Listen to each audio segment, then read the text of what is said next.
কেউ বলতে পারেন স্যার সাহেব যেগুলি ভুল করেছে সে তো তওবা করেছে। তওবা কাকে বলে? যে যেই বিষয়ে তওবা করে ওই কাজটা আর না করা। হ্যাঁ, এখন স্যার সাহেব আজকে তওবা করে কালকে আবার ওই বক্তৃতা দেয় কি? এখন স্যার সাহেবের তওবা বুঝাইবার জন্য আমাকে চট্টগ্রামের শালিক পাখির গল্প বুঝাইতে হয়। শালিক পাখি চিনেন? দুই রকমের হয়, একটা লাল একটা কালা। লাল আর কালো। হ্যাঁ, কালো যেটা, এটাকে চট্টগ্রামের ভাষায় বলে গুখাইয়া মনা। কথা বলে কি বলে? গুখাইয়া মনা। এটা সারাদিন গু খায়। সন্ধ্যা হইলে বাসায় যাওয়ার আগে ঠোঁটটাকে খুব ভালো করে ঘষে নেয়, তখন তবা করে, সি তবা, গু কেনে খায়, গু কেনে খায়, গু কি খাওয়ার জিনিস? সি তবা, গু কেনে খায়। ঘুষা পরিষ্কার করে দেয়। সকালবেলা এসে আবার ওই বাথরুমের টাঙ্কিতে বসে, বৈশা মজা করে আবার গু খায়। তখন কি বলে? গু না খাই কি খায়, গু না খাই কি খায়। মানে গু খাবে না তো কি খাবে? এত মজা। বুঝতে পারছেন? এখন কথা হলো, স্যার সাহেব তওবা করার পরে আবার কেন বুলবাল বলে, এটা বোঝার জন্য একটা উদাহরণ বুঝতে হবে। দুই ভাই, এক ভাই চোখে দেখে আর এক ভাই চোখে দেখে না, অন্ধ। তো যে ভালো সে অন্ধকে নিয়ে পাড়ায় যায়, বাজারে যায়, চার রাস্তার মোড়ে যায়, যেখানে যায় সেখানে পয়সা। ওই চিকিৎসা করো, আল্লাহর দয়া হইলে চোখ ভালো হবে, সে সারা দুনিয়াটা দেখতে পারবে। এখন যেই ভাই ভালো সে কয় মাথা খারাপ, আমার ভাই যে অন্ধ এটাই তো আমার পুঞ্জি। কথা বলে না, আমার ভাই যে অন্ধ এটাই তো আমার পুঁজি। এই অন্ধকে নিয়ে যেখানে যায় সেখানে টাকা। কথা বলেন।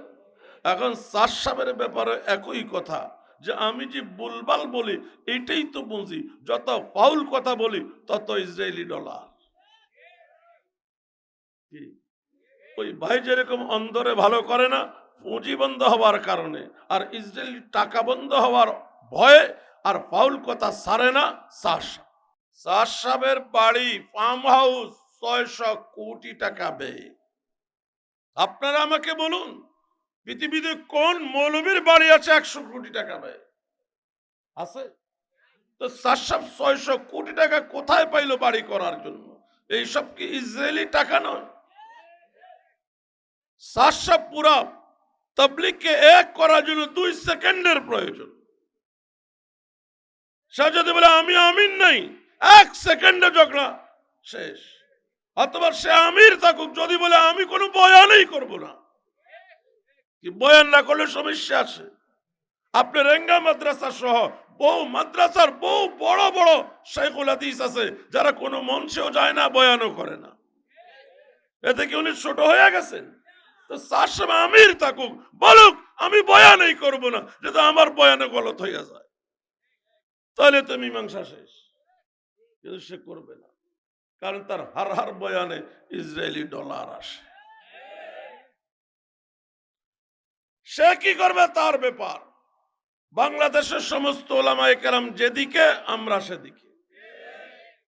সাদিয়ানি তবলিগ এদেশে করতে দেওয়া হবে না। তবলিগ করতে হয় তওবা করে ওলামায়ে কেরামের কাতারে আসতে হবে। আল্লাহ তাদেরকে তৌফিক দান করে।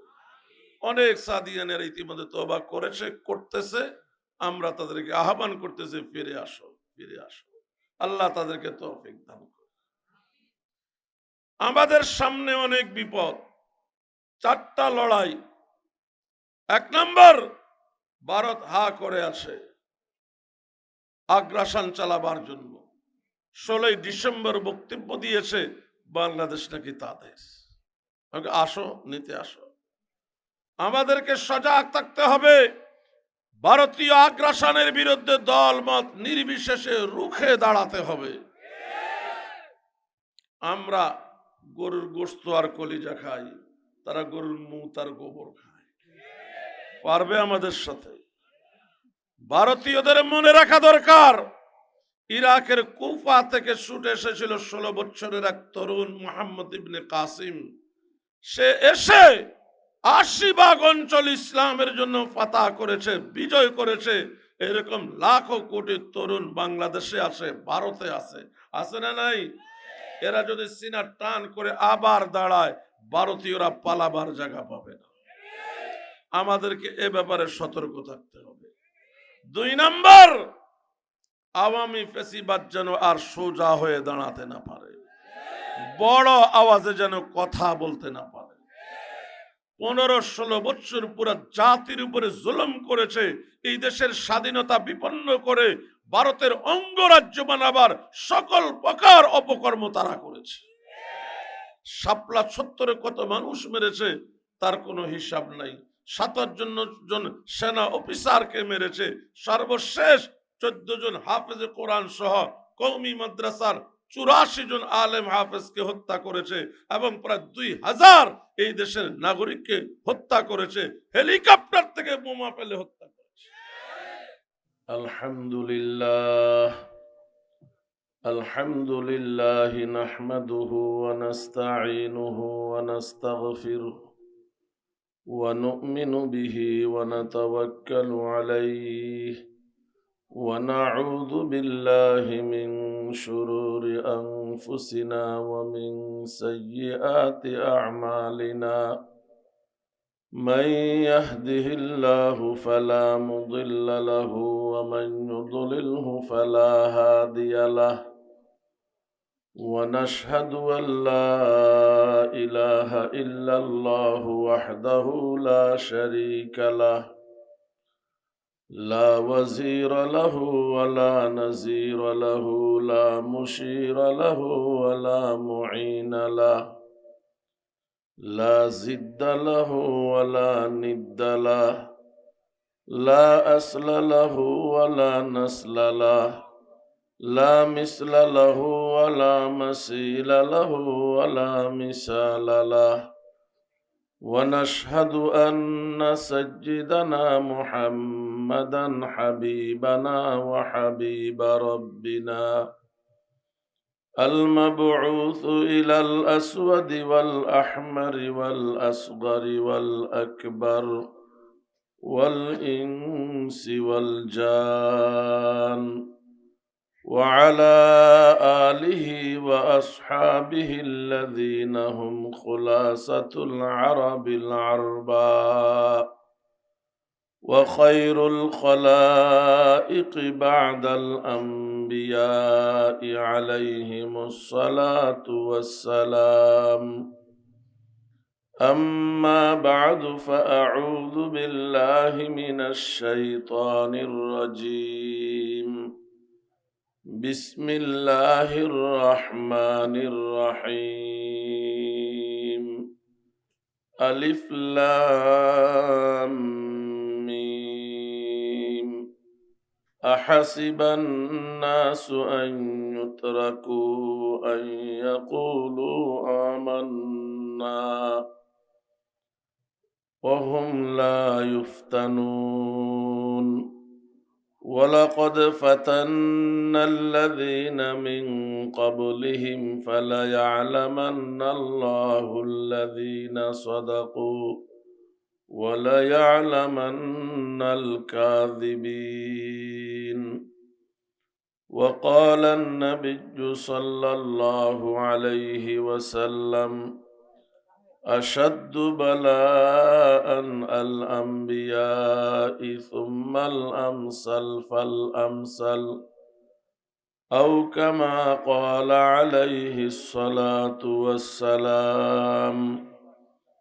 درود شريف پڑھی اللهم صل على محمد وعلى آل محمد كما صليت على إبراهيم وعلى آل إبراهيم إنك حميد مجيد.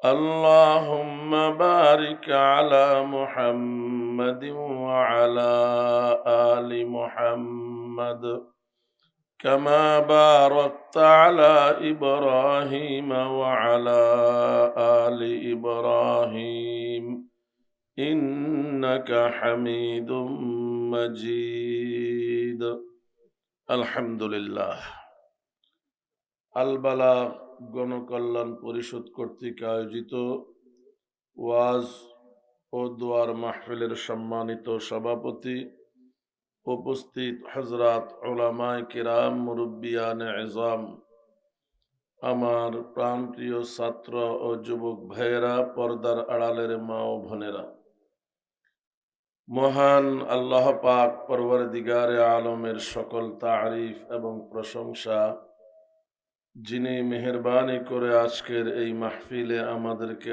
আসার এবং ধৈর্য ধারণ করে বসার তৌফিক দান করেছেন। আমরা অন্তরের অন্তঃস্থল থেকে শুকরিয়া আদায় করি আলহামদুলিল্লাহ।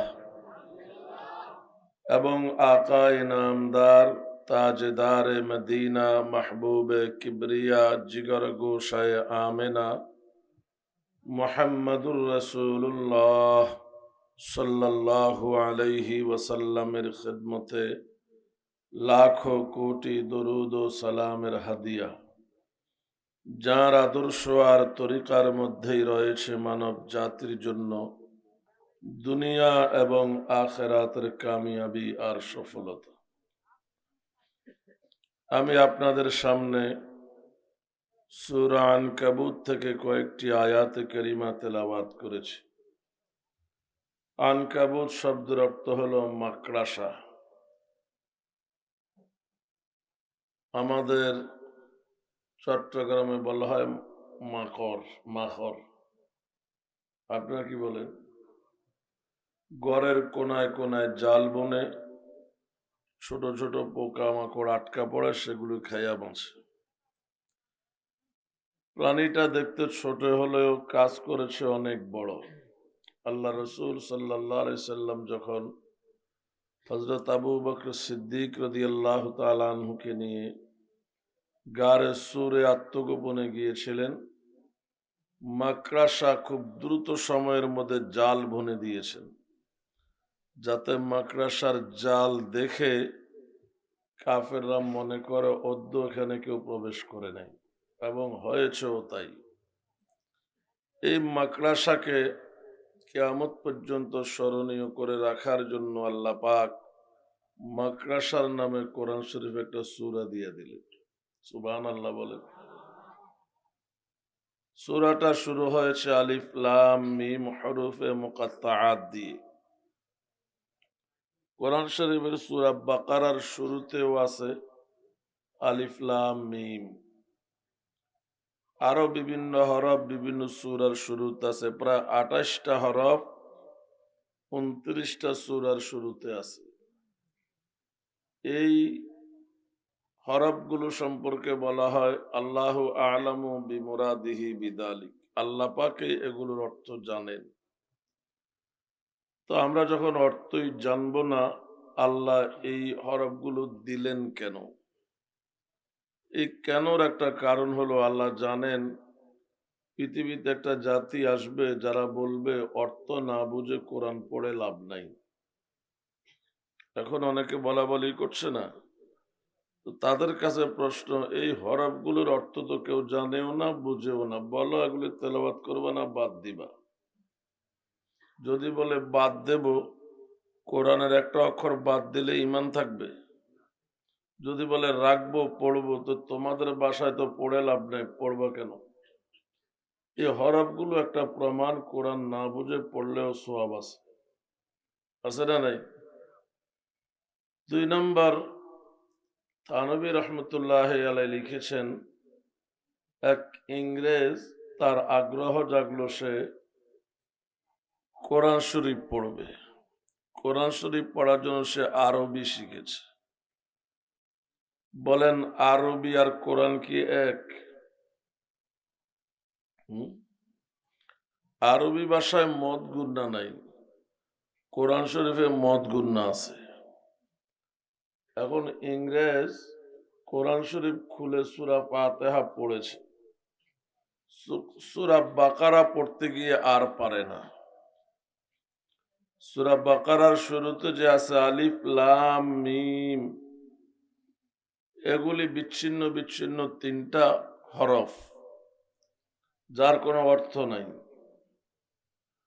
তো ইংরেজ চিন্তা করতেছে মুসলমানদের এত বড় ধর্মগ্রন্থ, এখানে এভাবে হরফ থাকার তো কথা না।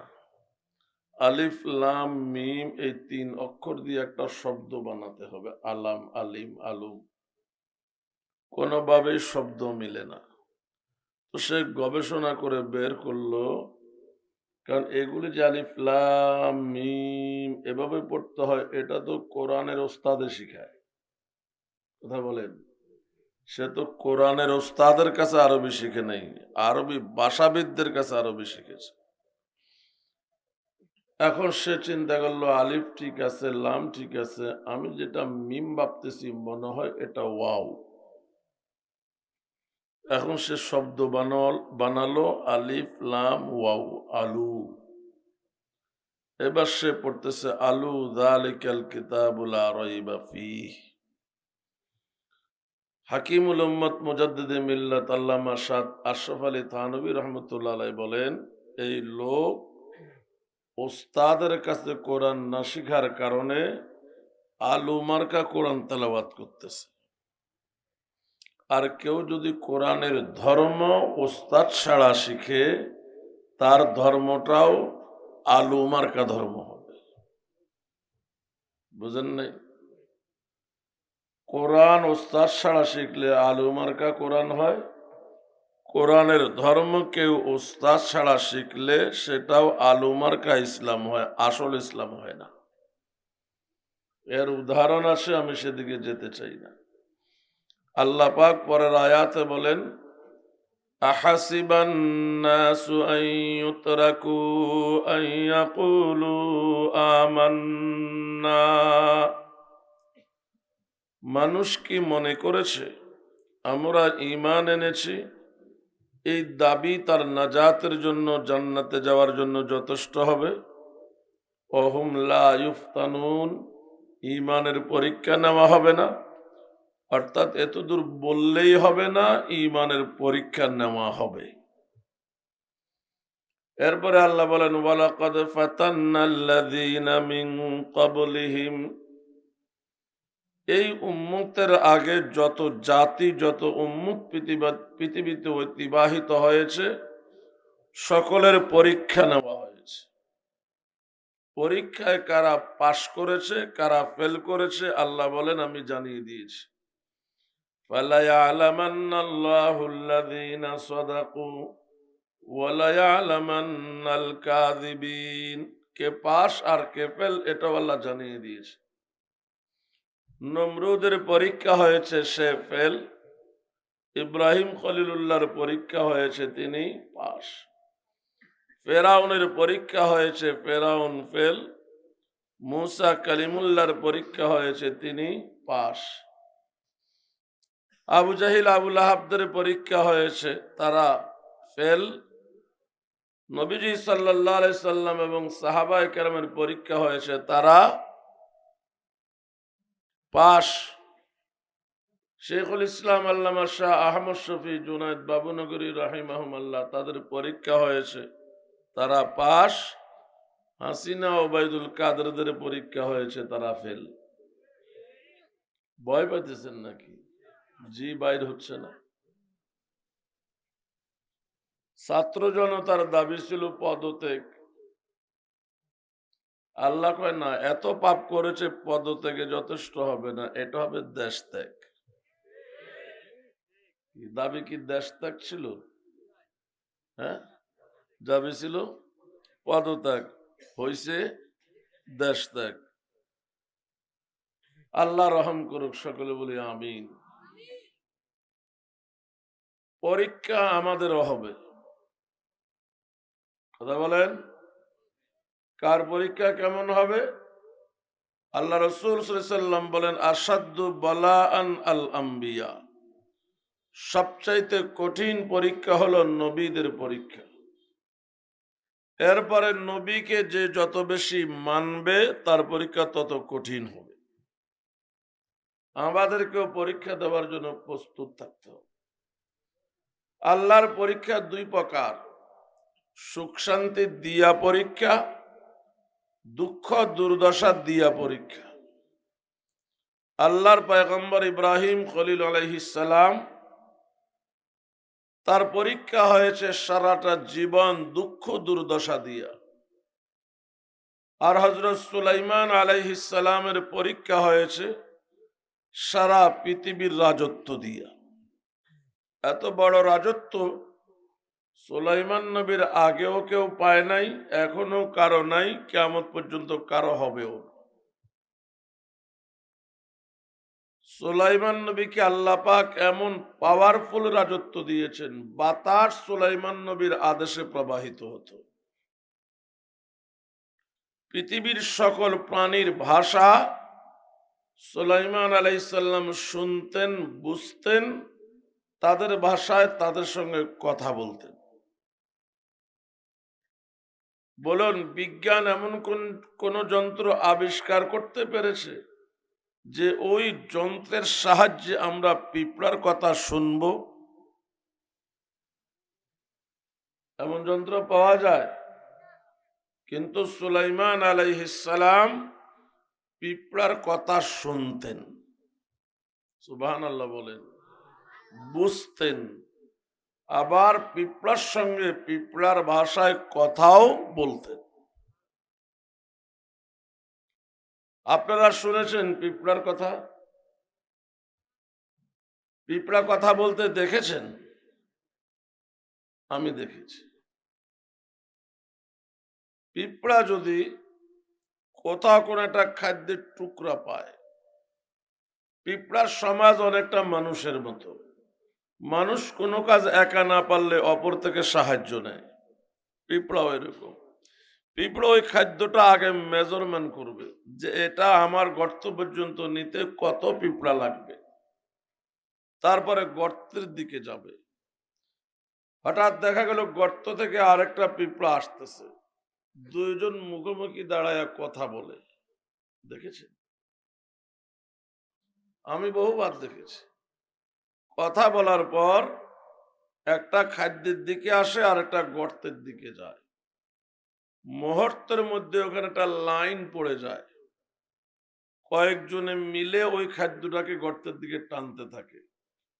আর ওই লাইনের মধ্যে দেখবেন পুলিশ আছে, মিলিটারি আছে, র্যাবও আছে। বলছি না আগে মানুষের মতো। ওই লাইনে কিছু পিঁপড়া আছে ছোট ছোট টুপি, মানে মাথা বড়, আর কিছু আরো বড়, কিছু আরো বড়। এগুলি তাদের শ্রেণীভিত্তিক পুলিশ, র্যাব, মিলিটারি। সুলাইমান আলাইহিস সালামের একটা সিংহাসন ছিল, বিমানের মতো আকাশে উঠত, তেল মোবিল ইঞ্জিন ছাড়া। একসঙ্গে 6 লক্ষ যাত্রী চড়তে পারত। এই পর্যন্ত বিজ্ঞান বিমান আবিষ্কার করেছে 5000 যাত্রী চড়তে পারে। কিয়ামত পর্যন্ত 6 লক্ষ যাত্রী চড়তে পারে এমন বিমান আবিষ্কার হবে কিনা জানি না। গতি কত ছিল? কোরআন বলে গুদুহা শাহরুন ওয়া রাওয়াহুহা শাহরুন। সকালে 1 মাসের পথ অতিক্রম করত। সকালে মানে সকালের অল্প সময়, বিকালের অল্প সময় 1 মাসের পথ অতিক্রম করত। 1 মাস মানে একটা দ্রুতগামী ঘোড়া দিন রাত দৌড়াইয়া 1 মাসে যত দূর যেতে পারে, সুলাইমান নবীর সেই সিংহাসন সকালের অল্প সময়ে অত দূর যেত, আবার বিকালের অল্প সময়ে ফিরে আসত। কেবর বাদে রফতে সেহরগাহ শাম শরীরে সুলাইমান আলাইহিস সালাম। সুলাইমান আলাইহিস সালাম সিংহাসন নিয়ে যাচ্ছেন, হাত্তা আতাউ আলা ওয়াদিন নামল। এক জায়গায় প্রচুর পরিমাণে পিঁপড়া বসবাস করত, ওই এলাকায় আসলেন। সুলাইমান নবীর সিংহাসন দেখে পিঁপড়ার বাদশা একটা ভাষণ দিল। আল্লাহ পাক পিঁপড়ার বাদশার ভাষণটা কোরআনে নাজিল করে দিলেন। পিঁপড়ার বাদশার নাম হলো আল মানজেরা। পিঁপড়ার বাদশা বলল, قالت نملة يا أيها النمل ادخلوا مساكنكم لا يحطمنكم سليمان وجنوده وهم لا يشعرون। হে পিঁপড়া জগৎ, তোমরা দ্রুত গর্তে প্রবেশ করো, তা না হলে সুলাইমান এবং তার সাথীরা তোমাদেরকে পদপিষ্ট করে মেরে ফেলবে।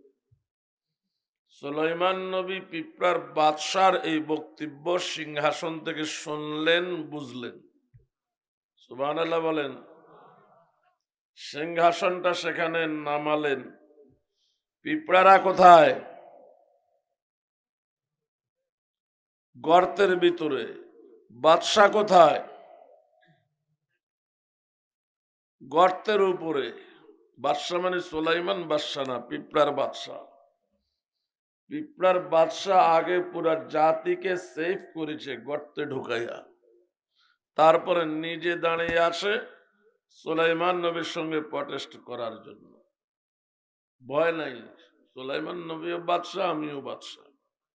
আগে পুরা জাতিকে কি করেছে? সেভ করেছে। হাসিনার মতো পালাইয়া যায় নাই। হাসিনা তো তার দলের সকল নেতা কর্মীকে বিপদে পেলে নিজে পালাইয়া গেছে একাই। পিঁপড়ার বাদশা পালায় নাই, সব পিঁপড়াকে গর্তে ঢুকাইয়া নিজে গর্তের উপরে আছে। আমিও তো বাদশাহী। সুলাইমান নবী আয়েশা পিঁপড়ার বাদশাকে হাতের তালুতে নিলেন। হে পিঁপড়ার বাদশা, তুমি কি মনে করেছো আমি তোমার মতো শুধু বাদশা? আমি বাদশা হওয়ার পাশাপাশি আল্লাহর একজন নবী। আমার বাবাও আল্লাহর নবী। আমার বাবা সাধারণ নবী না, বড় 4 কিতাবের এক কিতাব প্রাপ্ত নবী। জবুর কিতাবের নবী দাউদ আলাইহিস সালাম। আমি কি জালিম? আমার সাথীরা কি জালিম? তুমি যে বললা তোমাদেরকে পদপিষ্ট করে মেরে ফেলবো, আমাদের বিরুদ্ধে তোমার এই অভিযোগ কেন? পিঁপড়ার বাদশা বলল, আল্লাহর পয়গম্বর সুলাইমান, আপনি আমার ভাষণ পুরাটা শুনেন নাই, অথবা শুনলেও পুরাটা বুঝেন নাই। আমার ভাষণের শেষে একটা শব্দ ছিল, ওয়াহুম লা ইয়াশউরুন। আমরা যে তাদের পায়ের নিচে পড়ে মরে যাব, এটা তারা জালিম হওয়ার কারণে নয়। তারা বড় প্রাণী, আমরা ক্ষুদ্র প্রাণী। আমরা তাদের অজান্তে তাদের পায়ের নিচে পড়ে মরে যাব, তারা বুঝতেও পারবে না। আমি আপনার এবং আপনার সাথীদের মর্যাদা বজায় রেখেছি ওয়াহুম লা ইয়াশউরুন শব্দ ব্যবহার করে। আপনি হয়তো খেয়াল করেন নাই। এই আয়াতের তাফসিরে আছে, একটা পিঁপড়া আল্লাহর সৃষ্টির ক্ষুদ্র প্রাণী, সেও কথা বলার সময় নবী এবং নবীর সাহাবীদের মান বজায় রেখেছে। মানুষ হইয়া যদি কেউ বক্তব্য করতে গিয়ে বা কোনো কথা লিখতে গিয়ে নবী এবং নবীর সাহাবীদের মান বজায় না রাখে, বুঝতে হবে তার জ্ঞান পিঁপড়ার চেয়েও কম, বা নবী রাসূলের প্রতি মহাব্বত পিঁপড়ার চেয়েও কম। বুঝে আসছে? পিঁপড়ার বাদশার ব্যাখ্যা শুনে কোরআন বলে, ফাতাবাসসামা দাহিকাম মিন কওলিহা। সুলাইমান আলাইহিস সালাম মুস্কি হাসতে গিয়ে একেবারে অট্টহাসি দিয়ে ফেললেন। তাৎক্ষণিকভাবে সুলাইমান আলাইহিস সালামের মনে পড়ল, পিঁপড়ার বাদশার কথা শুনতে পারা, বুঝতে পারা, তার সঙ্গে কথা বলতে পারা, এটা আমার ক্ষমতা নয়, আমার বড়াই নয়, আমার কৃতিত্ব নয়, এটা আমার আল্লাহর দয়া। সাথে সাথে হাত তুললেন, ক্বালা রাব্বি আউজি'নি আন আশকুরা নি'মাতাকাল্লাতী আন'আমতা আলাইয়া ওয়া আলা ওয়ালিদাইয়া। হে আল্লাহ, তুমি আমাকে নবুয়ত সহ বাদশাহী এবং পিঁপড়ার ভাষা বোঝা শোনা বলতে পারার মতো যে নেয়ামত দিয়েছো, আমার মা বাবাকে যেই নেয়ামত দিয়েছো, আমার বাবা নবী এবং নবীর বাপ, আমার মা নবীর স্ত্রী এবং নবীর মা, এটা তাদের জন্য বহু বড় নেয়ামত। এই নেয়ামতের শুকরিয়া আদায় করার তৌফিকও আমাকে দাও। আল্লাহর নেয়ামত পাওয়ার পরে শুকরিয়া আদায় করতে পারা, এটা আল্লাহর পরীক্ষায় পাশ হওয়ার লক্ষণ। শুকরিয়া আদায় করতে না পারা ফেল হওয়ার লক্ষণ। কথা বলেন, অনেক শুকরিয়া কিভাবে আদায় করে? অনেকের টাকা হয়েছে, পয়সা হয়েছে, গাড়ি হয়েছে, বাড়ি হয়েছে, এখন সে বলে বেড়ায় আল্লাহ আমারে কত মহাব্বত করে, দুনিয়ার কোনো অভাব রাখে নেই। এটা কি আল্লাহর মহাব্বতের পরিচয়? হাজেরাকে বিয়ে দিয়েছে, হাজেরা বাড়িতে আসে খালি শ্বশুর বাড়ির গল্প করে যে আমার স্বামী আমাকে এত ভালোবাসে, যে কোনো জিনিস একটা চাইলে দুইটা দেয়। হাজেরার মা হাজেরার গল্প শুনে বলল, আমি তো ভিন্ন কথা শুনেছি। কি শুনেছ? মায় বলে, আমি শুনেছি তোর স্বামী তোকে রান্নাঘরে রাখে আর নিজে বেডরুমে থাকে। তা হাজেরা বলে, মা এই একটা ছাড়া আমার স্বামীর আমার প্রতি ভালোবাসার কোনো তুলনা হয় না। বুঝতেছেন আমার কথা? হাজেরার মা বলে, মেয়ে তুই তো ভালোবাসা কাকে বলে এটাই বুঝিস না। স্বামীর সবচাইতে বড় ভালোবাসা স্ত্রীর প্রতি স্ত্রীকে সাথে রাখা। কথা বলেন, স্বামী যদি স্ত্রীকে সাথে না রাখে, সারা দুনিয়া দিলেও এটার নাম ভালোবাসা না।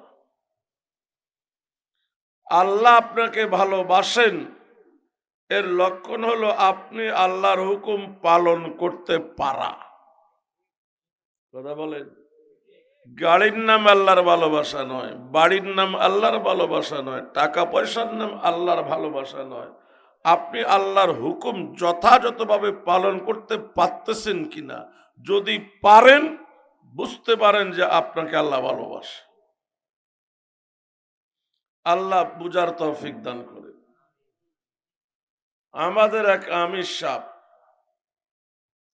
উনি ওনার এক বক্তৃতায় বলেছেন, আল্লাহ রসুল সাল্লাল্লাহু আলাইহি ওয়াসাল্লাম 11টা বিয়ে করেছেন, একজন দাসী সহ 12টা।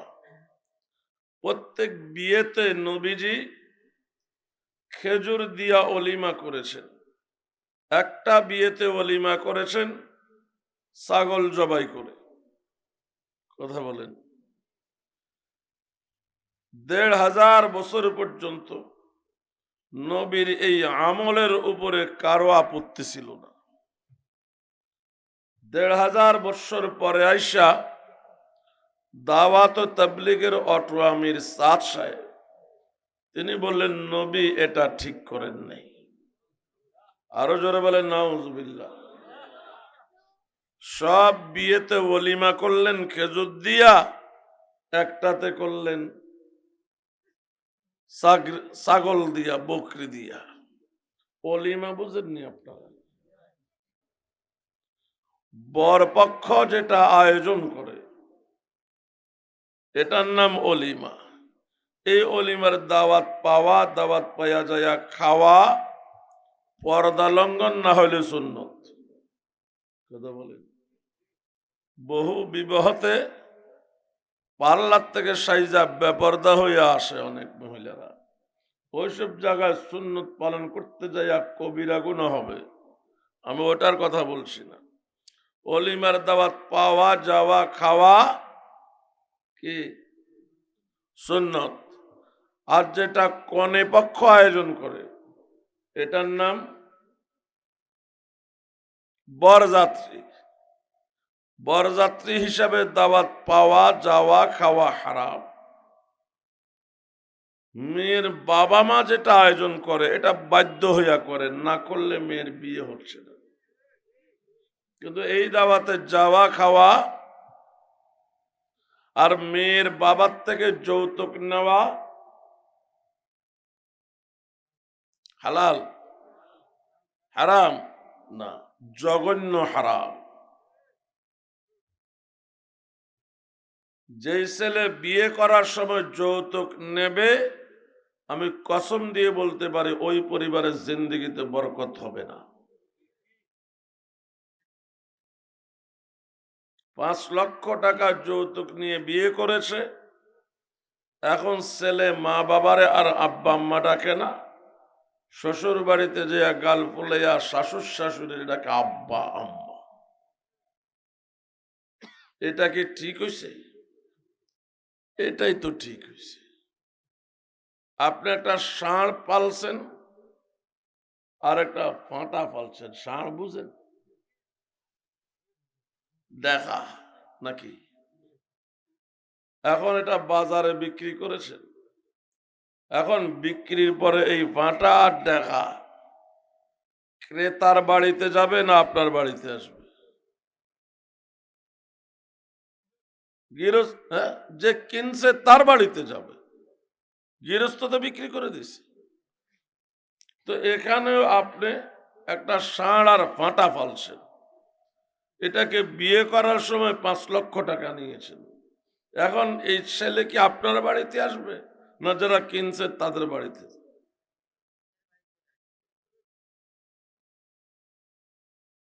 আমাদের দেশে কেউ ডাকা পালে, ফাঁটা পালে, আর কেউ গাই পালে, বকরি পালে।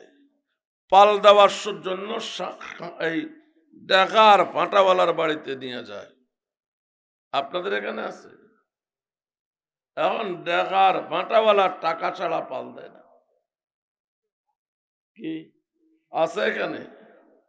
তো আপনিও ছেলে বিয়ে করাইবার সময় টাকা ছাড়া বিয়ে করাচ্ছেন না, তো আপনার ছেলে, এই ছেলে আর দেখায় আর ভাঁটায় পার্থক্য কি? কি এখানে এ বেটা পাল দিয়া টাকা নিতেছে, আপনি বিয়ে করাইয়া টাকা নিতেছেন, আর বিয়েটাও তো পাল দেওয়ার জন্য। কথা বলেন। অতএব সাবধান, যৌতুক নিয়ে বিয়ে করবেন না, মোহর দিয়ে বিয়ে করবেন। আল্লাহ কল্পনাতীত বরকত আপনাকে দেবে। হযরত মুসা আলাইহিস সালামের লম্বা ঘটনা। ফেরারি আসামি হয়ে মাদায়েনে গেছে শুআয়ব আলাইহিস সালামের বাড়িতে। শুআয়ব আলাইহিস সালাম সব কাহিনী শোনার পরে বলল, কোনো ভয় নাই, তুমি নিরাপদ জায়গায় চলে আসছো, এখানে হাসিনার রাজত্ব নাই, আরে ফেরাউনের রাজত্ব নাই। ফেরাউন তোমার কিছু করতে পারবে না। তো তুমি তো মুসাফির, টাকা পয়সা নাই, থাকবা কই, খাইবা কই? এক কাজ করো, আমার 2 মেয়ের 1 মেয়েকে বিয়ে করো। যে 2 মেয়েকে তুমি পানি উঠাইয়া দিছো, ইন্নী উরিদু আন উনকিহা ইহদা ইবনাতাইয়া হাতাই। তো আমার মেয়ে বিয়ে করলে তো মোহর দিতে হবে, মোহর ছাড়া তো বিয়ে দেব না। তুমি তো এমটি পকেট, মোহর কোত্থেকে দিবা? এক কাজ করো, মোহর হিসাবে আমার বকরি চড়াও 8 বৎসর। কয় বছর?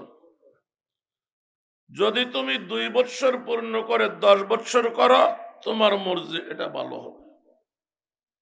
মুসা আলাইহিস সালাম কড়া মানুষ, তিনি বললেন ঠিক আছে, আমি আপনার বকরি চড়াবো 10 বছর, 8 বৎসর মোহর হিসাবে, 2 বৎসর চাকরি হিসাবে। কথা বলেন। 8 বৎসর মোহর, 2 বৎসর চাকরি, শেষ 2 বছরের বেতন দিতে হবে আমাকে। আর আমি যদি চাই আমার চাকরির দরকার নাই, বেতনও দরকার নাই, তাহলে আমি 8 বছর করে চলে যাব। কথা বলেন। আর যদি মনে করি চাকরি দরকার আছে, কিছু টাকা পয়সারও দরকার আছে, তাহলে আরো 2 বছর করব। আইয়ামাল আজালাইনি কাযাইতু। আমি যে 2 মেয়াদের যে মেয়াদেই পূর্ণ করি না কেন, এরপরে কোনো অভিযোগ চলবে না যে আরো কিছুদিন থাকো। কথা পরিষ্কার বলো। শুআয়ব আলাইহিস সালাম বলল ঠিক আছে। মূসা আলাইহিস সালাম বললেন ঠিক নাই, আরো কথা আছে। 8 বছর মোহর হিসাবে, 2 বছর বেতন হিসাবে, চাকরি হিসাবে, ওই 2 বছরের বেতন কি দিবেন এটা পরিষ্কার করেন। কথা বলে এটা হবে না। শ্বশুর আর জামাই, শ্বশুর যা আদায় দিল তো, এখন জামাই মনে করবো শ্বশুর কি আমারে ঠকাইব, আর শ্বশুর মনে করবো জামাই মানুষ একটা দিল্লি হইল, কি লড়াই হবে পরের দেওয়ার সময়। এজন্য আগেই ফয়সালা বলো, বলেন কি বেতন দিবেন। শুআয়ব আলাইহিস সালাম বললেন প্রথম বৎসর বকরির যতগুলো মাদি বাচ্চা হবে, মানে মহিলা বাচ্চা হবে, সবগুলো তোমার, আর যতগুলো নর বাচ্চা হবে, পুরুষ বাচ্চা হবে, সবগুলো আমার। দ্বিতীয় বৎসর তার বিপরীত। এখন প্রথম বৎসর মাদি বাচ্চা হয়েছে সবগুলো, একটাও নর হয় নাই, সংখ্যায় 15,000। দ্বিতীয় বৎসর যা বাচ্চা হয়েছে সব নর, একটাও মাদি হয় নাই, এখানেও সংখ্যায় 15,000। 2 বৎসরে হযরত মূসা আলাইহিস সালাম পাইলেন 30,000 বকরি বেতন হিসাবে। ভাবেন তো, বাংলাদেশের বাজারে একটা বকরি যদি একেবারে মিনিমাম 5,000 টাকা হয়, তাহলে 30,000 বকরির দাম কত হয়। মূসা আলাইহিস সালাম মোহর আদায় করেছেন, বিনিময়ে আল্লাহ পাক এত বরকত দিয়েছেন মূসা আলাইহিস সালাম নিজেও কল্পনা করতে পারেন। অতএব যুবক, মোহর দিয়ে বিয়ে করো, আল্লাহ পাক কল্পনাতীত বরকত তোমাকে দিবে।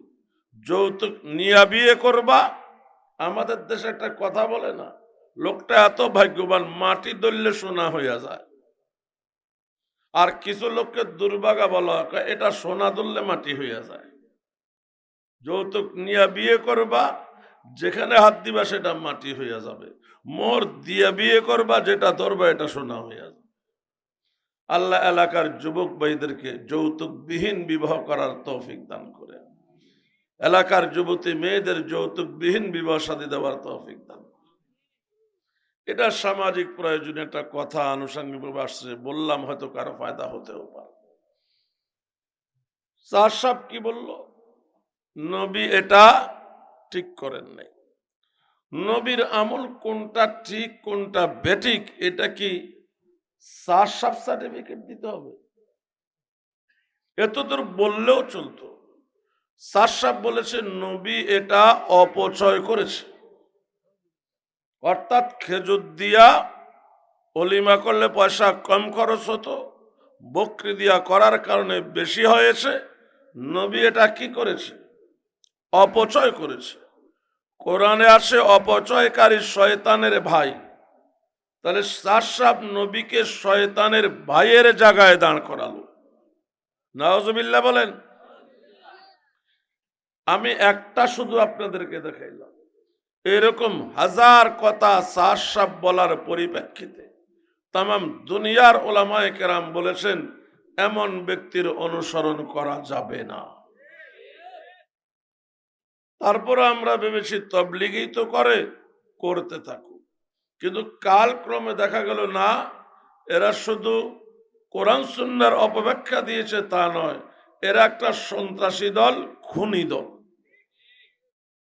টঙ্গীর ময়দানে গত 17ই ডিসেম্বর 4 জনকে শহীদ করেছে, শত শত মুসল্লিদেরকে আহত করেছে রাত 3টার সময়। এরা যে কাজ করেছে, এই কাজ আবু জাহিল পর্যন্ত করে না। আবু জাহিল নবীজিকে হত্যা করার জন্য মক্কার প্রতিটি গোত্র থেকে একজন করে শক্তিশালী যুবককে বাছাই করে একটা দল গঠন করেছে। এদের দায়িত্ব হলো নবীজিকে হত্যা করা। আবু জাহিল এদেরকে গাইডলাইন দিয়েছে, খবরদার, নবীকে হত্যা করবা ঠিক আছে, কিন্তু রাত্রে নবীর বাড়িতে হামলা করতে পারবা না। যা করার সকালবেলা করবা, রাতে নবীর বাড়িতে হামলা চালাতে পারবা না। এটা আবু জাহিলের চরিত্র। আর এদের চরিত্র হলো রাত 3টা, ঘুমন্ত, জিকিররত, তাহাজ্জুদরত এইসব মুসল্লিদের উপরে তারা হত্যাযজ্ঞ চালিয়েছে। বলুন এদের এই কর্ম আবু জাহেলের সমান না আরো নিকৃষ্ট? এজন্য আমাদের এখন ফয়সালা হলো কাকরাইল মসজিদে ওদেরকে আর দাঁড়াতে দেওয়া হবে না, টঙ্গী ইজতেমা ময়দানে তাদের আর জায়গা হবে না। আপনাদের কাছে আমাদের ফরমান, প্রত্যেক এলাকার ওলামা তোলাবা জনতা মিলে প্রতিরোধ কমিটি গড়ে তুলতে হবে, যেন কোনো মসজিদে এরা কর্ম চালাইতে না পারে। মসজিদ কমিটিকে বলতে হবে নোটিশ লাগায়া দাও যে এই মসজিদে সাদিয়ানি তবলিগ নিষেধ। পারবেন করতে? এটা কে কে পারবেন? আল্লাহ কবুল করেন। এরা শুধু এটা ভুল করে নেয়, ওলামায়ে কেরামের ব্যাপারে সাফ ফতোয়া দিয়েছে। খুব খেয়াল করবেন, যেই সব আলেমরা মসজিদে ইমামতি করে, মুয়াজ্জিনি করে, মাদ্রাসায় পড়াইয়া, মক্তবে পড়াইয়া বেতন নেয়, বিনিময় নেয়, তাদের এই বেতন ভাতা একজন বেশ্যা নারীর ইনকামের চেয়ে আরো খারাপ। এবং এই জাতীয় বেতন যারা নেয় তাদের বহু আগে বেশ্যারা জান্নাতে যাবে। কথা বলেন, আগে বলেন। এই ফতোয়া দেওয়ার পরে স্যার সাহেবকে যারা ভালোবাসে তারা কি ইমামের বেতন বাবদ টাকা দিবে? কথা বলে না। তারা কি মুয়াজ্জিনের বেতন বাবদ আর টাকা দিবে? যেই টাকা বেশ্যার ইনকামের চেয়ে খারাপ, ওই জায়গায় টাকা কেন দিব? মক্তবের হুজুরকে আর বেতন দেবে? তারা এটা হারাম বলার সূত্র কি? সূত্র হলো নবীরা কোনোদিন নেয় নাই, হুজুররা কেন নিবে? নবীরা পাবলিকের কাছে চায় নাই, পাবলিকের দেওয়া নেয় নাই, হুজুররা কেন চাইবে এবং হুজুররা কেন নিবে? স্যার সাহেবের জানা নাই নবীরা চাইছে ইমানদারের কাছে, নবীরা চায় নাই বেঈমান কাফেরের কাছে। কথা বলেন, নবীরা চাইছে ইমানদারের কাছে, নবীরা চায় নাই বেঈমান কাফেরের কাছে। আপনারা আমার বক্তব্য সাপোর্ট কম দিচ্ছেন, কারণ আপনারা ভাবছেন রাঙ্গা এত বড় মাদ্রাসা, এই মাদ্রাসার হুজুররা মঞ্চে উপস্থিত, আশেপাশে উপস্থিত, উনি কি সহি ওয়াজ করতেছে? কথা বলেন। মুজিবুর রহমানের মঞ্চে যত বড় আলেম থাকে কথা বলার শক্তি তত বাড়ে। কথা বলেন, কারণ 100 ভাগ কোরআন সুন্নাহ থেকে বলছি। আমাদের যত বড় বুজুর্গ আসবেন আমাদের মাথার উপরে, আবার কোন বক্তব্য কোন বুজুর্গের প্রতি কটাক্ষ আপনারা খুঁজে পাবেন না। কিন্তু বুজুর্গরা থাকলে আমার কথা বলার সাহস আরো বাড়ে, কমে না। তো আপনারা শোনার সাহসও বাড়ান। সময় আমার হাতে কম। নবীজির নবুয়তের 13তম বৎসর। কোন বছর? 13তম বৎসর। 72 জন মুসলমান এসেছে মদিনা শরীফ থেকে মক্কা শরীফে। মিনায় একটা জায়গা আছে আকাবা, আকাবা নামক জায়গায় গভীর রাতে তারা নবীজিকে দাওয়াত করল। নবীজি তাঁর চাচা হযরত আব্বাস রাদিয়াল্লাহু তাআলা আনহুকে সাথে নিয়ে আকাবায় আসলেন। যদিও হযরত আব্বাস রাদিয়াল্লাহু তাআলা আনহু তখনও মুসলমান হন নাই। আসার পরে এই 72 জন, যার মধ্যে 70 জন পুরুষ, 2 জন নারী ছিল, তারা বলল, হুজুর আর কতদিন মক্কাতে জুলুম অত্যাচার নির্যাতন সহ্য করবেন? আর কত সাহাবারা মার খাবে? মদিনায় বর্তমানে ঘরে ঘরে মুসলমান, আপনি সাহাবায়ে কেরামকে নিয়ে মদিনায় চলে আসুন, আমরা আপনার পাশে দাঁড়াবো। নবীজি বললেন, আমি চাই সাহাবায়ে কেরামকে মদিনায় পাঠাতে, যথাসময়ে আমিও মদিনায় যেতে, কিন্তু তোমাদের এই দুর্বল কথায় ভরসা পাচ্ছি না। কথা বলেন, তোমাদের এই দুর্বল কথায় ভরসা পাচ্ছি না। আমার সাহাবীদেরকে মদিনায় পাঠাতে হলে, আমাকে মদিনায় যেতে হলে তোমরা আমাকে আরো শক্তিশালী কথা দিতে হবে। মদিনার সরল প্রাণ মুসলমান, এরা বলল, হুজুর আমরা যা জানি তা বলেছি, কি ধরনের কথা দিলে আপনি যাবেন বলুন, আমরা সেই কথাই দেব। কথা বলেন, কি বললে আপনি মদিনায় যাবেন আমরা সেটা বলতে প্রস্তুত আছি, আপনি শিখিয়ে দেন। হুজুর বললেন, তোমরা এক একজন আমার হাতে হাত রেখে শপথ করে বলতে হবে, তোমরা আমার জন্য, সাহাবীদের জন্য মদিনায় গেলে জানও দিবা, মালও দিবা। কথা বলেন, তোমরা আমার জন্য, সাহাবীদের জন্য জানও দিবা, মালও দিবা। এটা ওয়াদা করলে, ওয়াদাটাও আমার হাতে হাত রেখে আল্লাহর শপথ করে বলতে হবে, তবেই আমি সাহাবায়ে কেরামকে মদিনায় পাঠাবো, সময় মতো আমিও মদিনায় যাব। তাহলে বলুন, এখানে মদিনার মুসলমানদের কাছে নবীজি জানও চাইলেন, মালও চাইলেন। কথা বলেন, নবী চান নাই? নবী চান নাই?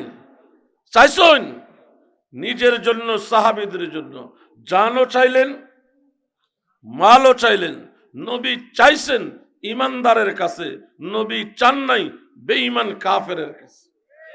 তো ওলামায়ে কেরাম কার কাছে চায়? ইমানদারের কাছে চায়। ওলামায়ে কেরাম বেঈমান কাফেরের কাছে চায় না। এখন নবীজি যখন বললেন তোমরা জানও দিবা, মালও দিবা, এই মর্মে আমার হাতে হাত রেখে ওয়াদা করো, আল্লাহর শপথ করে ওয়াদা করো, শুরু হবে বায়াত। এমন সময় একজন বুড়া মুরব্বী দাঁড়ায়া গেল, থামো, কি করতে যাচ্ছ? নবীজিকে মদিনায় নিয়ে আশ্রয় দেওয়ার অর্থ বুঝো? আজ সারা দুনিয়া নবীজির শত্রু। এই নবীকে মদিনায় আশ্রয় দেওয়ার অর্থ হলো সারা দুনিয়াকে মদিনার শত্রু বানানো। এত বড় চাপ তোমরা সইতে পারবা? বাকিরা এক বাক্যে বলে উঠল, আমরা যেদিন কালিমা পড়ে মুসলমান হয়েছি সেদিন সব চাপ মাথায় নিয়েই মুসলমান হয়েছি, আজ নতুন করে চিন্তা করার কোনো প্রয়োজন নেই। বায়াত শুরু হবে। এমন সময় দাঁড়িয়ে গেল আরেক যুবক, আব্দুল্লাহ ইবনে রাওয়াহা। এই যুবক ধনী, শিক্ষিত, সুন্দর, সুদর্শন। সে বলল, হুজুর আমার একটা প্রশ্ন আছে। আপনার স্বজাতি মক্কাবাসী, স্বগোত্রীয়, স্ববংশীয়, এরা আপনাকে মেরে ফেলতে চায়, দেশ থেকে তাড়িয়ে দিতে চায়, বন্দি করে রাখতে চায়, আর আমরা সারা দুনিয়ার শত্রুতা মাথায় নিয়া, জান আর মাল দিয়া আপনার এবং সাহাবায়ে কেরামকে মদিনায় আশ্রয় দেব। আমার প্রশ্ন, বিনিময়ে আল্লাহ কি দিব? আমাদের এই কর্মের কোনো বিনিময় আছে কিনা? নবীজি মুস্কি হেসে দিয়ে বললেন, আব্দুল্লাহ, বিনিময়ে আল্লাহ তোমাদেরকে দিবে জান্নাত। জান্নাতের কথা শোনার পর তাড়াহুড়া শুরু হয়ে গেল বায়াত। বায়াত চলাকালীন সময় আল্লাহ পাক সূরা তাওবার 111 নং আয়াত নাজিল করে বলেন, ইন্নাল্লাহ আশতারা মিনাল মুমিনিনা আনফুসাহুম ওয়া আমওয়ালাহুম বিআন্না লাহুমুল জান্নাহ। আল্লাহ ইমানদারের জান, ইমানদারের মাল ক্রয় করে নিয়েছেন, বিনিময়ে ইমানদারকে দিবে জান্নাত। তো বলুন, নবীজি মদিনার মুসলমানদের কাছে চাইছেন কিনা? জানও চাইছে, মালও চাইছে। তাহলে নবী চাইছেন ইমানদারের কাছে, চান নাই বেঈমান কাফেরের কাছে। আর নবী তো চাইতে হতো না, নবীর যখন যা প্রয়োজন হতো বিনা চাওয়ায় সাহাবীরা হাজির করত। কথা বলেন, কিন্তু যেখানে প্রয়োজন হতো নবীজি সেখানে চাইতেন। আমরা চাইতে হয় যেহেতু আপনারা সাউন্ড ছাড়া দিচ্ছেন না। কথা বলেন, বুঝেন নাই কথা? নবীকে সাহাবায়ে কেরাম কেন দিতেন? নবীর দায়িত্ব আল্লাহ থেকে শরীয়ত নেওয়া, উম্মতকে দেওয়া, উম্মতের দায়িত্ব নবীর খেয়াল রাখা। কথা বলেন, এখন নবী নেই, নবীর ওয়ারিস উলামায়ে কেরামের দায়িত্ব নবীর রেখে যাওয়া সহি দ্বীন নবীর উম্মতকে দেওয়া, উম্মতের দায়িত্ব নবীর ওয়ারিস উলামায়ে কেরামের খেয়াল রাখা। এখন উম্মত নিজের থেকে খেয়াল খুব কম রাখে, এই জন্য আমরা যাইয়া বলি আমাদের খেয়াল রাখো। পার্থক্য এতদূর। কথা বলে না, এখানে নাজায়েজ কেন হবে? নবীজি একবার হজ করেছেন, এটাই বিদায় হজ, এটাই প্রথম হজ। ওই হজে নবীজি 100টি উট কোরবান করেছেন। নবীজির উটের খামার ছিল কয়টা? নবী খামার করবার টাইম আছে নাকি? একটা আরবি উট, আরবি 1 লক্ষ টাকা, সমান বাংলা 30 লক্ষ টাকা। কথা বলেন, 100 উটের দাম 30 কোটি টাকা। বাংলাদেশ থেকে হজে যাইতে লাগে 6-7 লাখ টাকা, আর নবী কোরবান করেছেন 30 কোটি টাকা। কোত্থেকে আসলো এত? সাহাবারা দিয়েছে। হুজুর হজে যাচ্ছেন, আমার একটা উট নিয়ে যান, কোরবান করবেন। হুজুর হজে যাচ্ছেন, আমার একটা নিয়ে যান। এভাবে হতে হতে 100টা হয়েছে, যার মূল্য বর্তমান বাজারে, কথা বলেন না, 30 কোটি টাকা। নবী চাওয়া ছাড়াই কে? নবীর সাহাবারা 30 কোটি টাকার ওট নবীজিকে দিয়েছেন। তো আমাদের কি সেই চেতনা আছে? আমরা কেউ কি বলতে পারবো আমার মসজিদের ইমামকে কোরবানের সময় একটা ছাগল কিনে দিছি? কথা বলেন না। হ্যাঁ, শুধু ছাগল নয়, কোরবানির গোশতকে 3 ভাগ করা সুন্নত বা মুস্তাহাব বলা হয়। 1 ভাগ আত্মীয় স্বজন বন্ধু বান্ধবের জন্য, আরেক ভাগ ফকির মিসকিন প্রতিবেশীদের জন্য, আরেক ভাগ নিজেদের জন্য। কি নিজের জন্য তো একটা আছে, ঠিক আছে, ফকির মিসকিন প্রতিবেশী, বন্ধু বান্ধব আত্মীয় স্বজন। দেখেন তো, এই 2 ভাগের কোন ক্যাটাগরিতে ইমাম সাহেব আসেনি। ইমাম সাহেব আপনার আত্মীয়র তালিকাতেও নাই, বন্ধু বান্ধবের তালিকাতেও নাই, প্রতিবেশীর তালিকাতেও নাই, ফকির মিসকিনের তালিকাতেও নেই। আমরা কত গাফেল! কথা বলেন। আমি 30 বছর ইমামতি করে এই কথা বলছি। কথা বলেন না। আপনার বন্ধু কোরবান দিয়েছে, তার বাড়িতে গোশত দেওয়ার দরকার নাই কি? আপনার এক বন্ধু কোরবান দিয়েছে, তার ঘরে আপনার কোরবানির গোশত দেওয়ার দরকার নাই। কথা বলে না। কোরবান দেখ আর না দেখ, আত্মীয়কে কিছু দেওয়া, বন্ধু বান্ধবকে কিছু দেওয়া। কথা বলে না। আপনার আত্মীয় কোরবান দেখ না দেখ, তাকেও কিছু দেওয়া আপনার হক। প্রতিবেশী কোরবান দিলেও তাকে কিছু দেওয়া আপনার হক। ইমাম সাহেব চাই কোরবান দেখ অথবা না দেখ, পুরা মহল্লাবাসী যারা কোরবান করতেছে, ইমাম সাহেব মহাব্বতের একজন মানুষ হিসাবে কিছু পাও না, প্রতিবেশী হিসাবে কিছু পাও না। এটা কয়জন আমরা খেয়াল রাখি? আর নবীজিকে কোরবান করার জন্য সাহাবায়ে কেরাম 30 কোটি টাকার উট দিয়েছে। এখন সার সাহেবের ফতুয়া পর্যালোচনা করেন। সার সাহেবের ফতুয়া মতো যদি মসজিদের ইমাম মুয়াজ্জিনকে এবং মাদ্রাসার হুজুরদেরকে বেতন দেওয়া বন্ধ হয়, তারা কি এই দায়িত্বগুলো বাতাস খাইয়া পালন করবে? কথা বলে না কেন? তাহলে তারা আপনারা যেই কাজ করেন সেই কাজ করতে বাধ্য হবে। তার মানে দুনিয়াবি অন্য যে কোনো পেশা, তারা যখন মসজিদ মাদ্রাসা ছেড়ে অন্য পেশায় চলে যাবে, তাহলে মসজিদে নামাজ পড়াবার জন্য ইমাম পাওয়া যাবে না, মাদ্রাসায় পড়াবার জন্য ওস্তাদ পাওয়া যাবে না। লন্ডন আমেরিকায় গির্জা বিক্রি হচ্ছে, কারণ গির্জা আবাদ করার মতো পাদ্রির অভাব। তখন বাংলাদেশেও মসজিদে নামাজ পড়াবার মতো ইমাম পাওয়া যাবে না, ওই গির্জার মতো মসজিদ বন্ধ হবে। মাদ্রাসায় পড়াবার মতো ওস্তাদ পাওয়া যাবে না, মাদ্রাসা বন্ধ হবে আর বিক্রি হবে। তাহলে দিন থাকবে না যাবে? দিন ধ্বংস হওয়ার মতো ফতোয়া যে দেয়, সে কি তবলিগের আমির হয় না ইহুদিদের এজেন্ট হয়?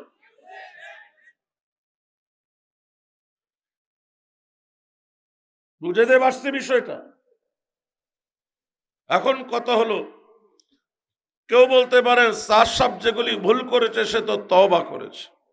তওবা কাকে বলে? যে যেই বিষয়ে তওবা করে ওই কাজটা আর না করা। হ্যাঁ, এখন স্যার সাহেব আজকে তওবা করে কালকে আবার ওই বক্তৃতা দেয় কি। এখন স্যার সাহেবের তওবা বুঝাইবার জন্য আমাকে চট্টগ্রামের শালিক পাখির গল্প বুঝাইতে হয়। শালিক পাখি চিনেন? দুই রকমের হয়, একটা লাল একটা কালা। লাল আর কালো।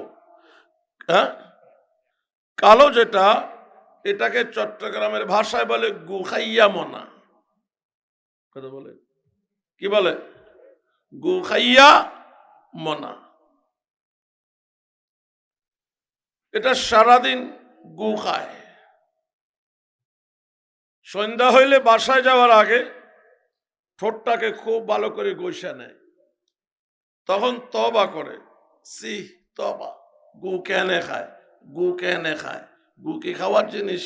সি তওবা, গু কেনে খায়, ঘুষা পরিষ্কার করে দেয়। সকালবেলা এসে আবার ওই বাথরুমের টাঙ্কিতে বসে, বৈশা মজা করে আবার গু খায়। তখন কি বলে? গু না খাই কি খায়, গু না খাই কি খায়, মানে গু খাবে না তো কি খাবে, এত মজা। বুঝতে পারছেন? এখন কথা হলো, স্যার সাহেব তওবা করার পরে আবার কেন বুলবাল বলে, এটা বোঝার জন্য একটা উদাহরণ বুঝতে হবে। দুই ভাই, এক ভাই চোখে দেখে আর এক ভাই চোখে দেখে না, অন্ধ।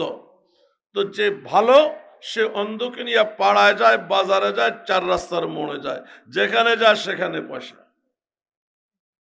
ওই চিকিৎসা করো, আল্লাহর দয়া হইলে চোখ ভালো হবে, সে সারা দুনিয়াটা দেখতে পারবে।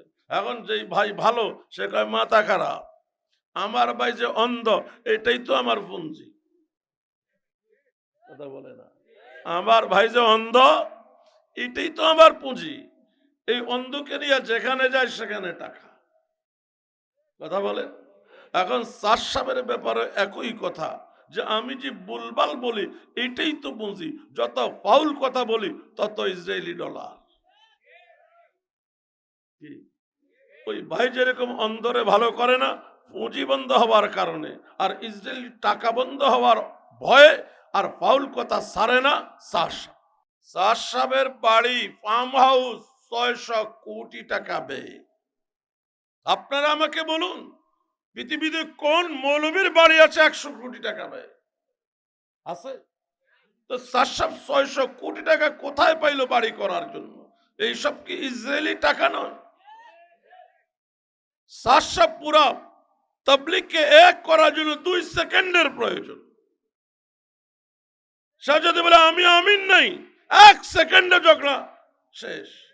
অথবা সে আমির থাকুক, যদি বলে আমি কোনো বয়ানই করব না, কি বয়ান না করলে সমস্যা আছে। আপনি রেঙ্গা মাদ্রাসা সহ বহু মাদ্রাসার বহু বড় বড় শাইখুল হাদিস আছে যারা কোনো মঞ্চেও যায় না, বয়ানও করে না। এতে কি উনি ছোট হয়ে গেছেন? তো স্যার সাহেব আমির থাকুক, বলুক আমি বয়ানই করব না, যদি আমার বয়ানে গলত হয়ে যায় তাহলে তো মীমাংসা শেষ। কিন্তু সে করবে না, কারণ তার হার হার বয়ানে ইসরায়েলি ডলার আসে। সে কি করবে তার ব্যাপার। বাংলাদেশের সমস্ত ওলামায়ে কেরাম যেদিকে, আমরা সেদিকে। সাদিয়ানি তবলিগ এদেশে করতে দেওয়া হবে না। তবলিগ করতে হয় তওবা করে ওলামায়ে কেরামের কাতারে আসতে হবে। আল্লাহ তাদেরকে তৌফিক দান করে।